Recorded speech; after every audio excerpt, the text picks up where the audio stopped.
حضور فرماتے ہیں کہ اکبر من ینشق عنہ الارض، فرمایا قیامت جدوں آئے گی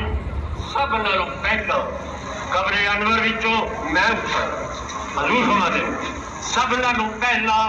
قبر انور وچوں میں اٹھاں گا، تو میں ثم ابو بکر ثم عمر، پھر میرے مگروں ابو بکر اٹھیں گے،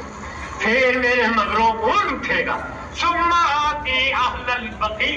حضور فرماتے ہیں میں تے ابو بکر تے عمر اسی جنت البقیع وچ جاواں گے، فیحشرون معی، تے بقیع والے سارے وہ پھر اٹھن گے میرے نال ہون گے، فاشفع لہم، پھر شفاعت میں مدینے والے دی کراں گا، ثم انتظر اہل مکہ، تے مدینے والے دے بعد پھر میں مکے والے دا انتظار کراں گا۔ کوئی حضور فرماندے نے شفاعت وچ پہلا حق مدینے والے دا ہے۔